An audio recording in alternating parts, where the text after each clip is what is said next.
Welcome to the Daily Business and Finance Show. Constellation to restart 3 Mile Island plant after a power supply deal with Microsoft, while Solid Power is selected by the DOE for up to $50 million award negotiation. Supermicro receives a non-compliance letter from NASDAQ, and Harris accepts CNN debate as Trump campaign points to an earlier post stating no more. The U.S. SEC approves options trading on BlackRock's spot Bitcoin ETF, and FedEx sends a shiver throughout the transportation and logistics sectors with soft guidance. A bumper Fed week ends with the S&P sitting above 5,700 and Dow at a new record close, as Boeing's defense head Colbert departs in the first executive change for the new CEO. Stay tuned after this short ad break to learn more. Constellation Energy stock rose 7.9% pre-market after announcing a 20-year power purchase agreement with Microsoft. This deal will help restore and keep online a unit at the 3 Mile Island nuclear plant in Pennsylvania until at least 2054, with the reactor set to return to service in 2028. Solid Power, listed on NASDAQ as SLDP, has been selected by the U.S. Department of Energy to negotiate up to $50 million in funding under the Bipartisan Infrastructure Law. The project aims to enhance solid electrolyte material production for advanced batteries in Thornton, Colorado. Shares rose 1.5% pre-market.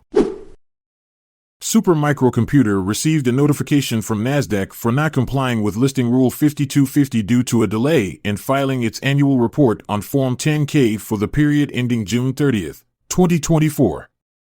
The letter was sent on September 17, 2024. U.S. Vice President Kamala Harris has accepted CNN's invitation for another debate against Donald Trump on October 23, urging him to agree. Trump's campaign reiterated his refusal for a third debate. Their previous debate was on September 10, where Harris was seen as the winner in a CNN poll. For investors tracking elections through market instruments, consider these politically driven exchange-traded funds: God Bless America Exchange-Traded Fund, American Conservative Values Exchange-Traded Fund, Point Bridge America First Exchange-Traded Fund, Democratic Large Cap Core Exchange-Traded Fund, Unusual Whales Subversive Democratic Exchange-Traded Fund, and Unusual Whales Subversive Republican Exchange-Traded Fund.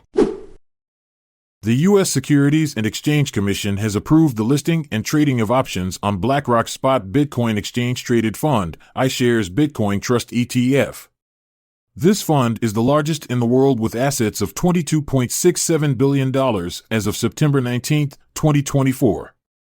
Options will provide investors with tools for hedging and risk management related to Bitcoin prices. FedEx shares dropped 13.1% after the company issued lower guidance, citing weak revenue trends and a global decline in priority volume.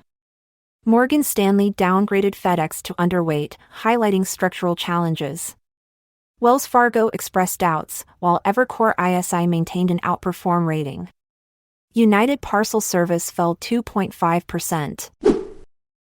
U.S. stocks wobbled Friday but saw solid weekly gains after the Federal Reserve's interest rate cut.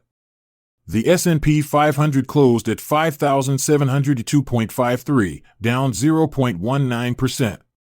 The Nasdaq Composite settled at 17,948.32, down 0.36%, while the Dow Jones Industrial Average rose slightly to finish at 42,062.83 points. Treasury yields increased. The 2-year yield rose to 3.65% and the 10-year yield to 3.76%. FedEx shares plunged post-earnings, impacting sentiment alongside a major options expiration event. FedEx reported lower-than-expected quarterly results and reduced annual guidance due to declining revenue trends globally. Constellation Energy surged after a new agreement with Microsoft for 3 Mile Island services restart.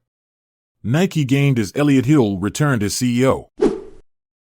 Boeing announced that Ted Colbert, head of its Defense, Space, and Security division, has left the company.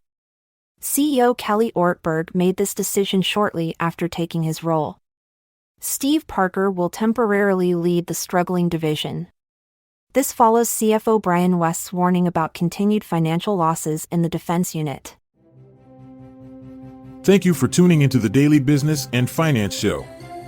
Stay informed, stay ahead. Join us tomorrow for more insights and updates in the world of business. I'm Montgomery Jones. And I'm Amalia Dupre. Good night for now, until we cross paths again tomorrow. This content is sourced from the Seeking Alpha website, so support our podcast by becoming a Seeking Alpha Premium subscriber. See the show notes page for links to sign up. This episode is produced by Classic Studios. This podcast provides information only and should not be construed as financial or business advice. Check out our other podcasts in our network at classicstudios.com.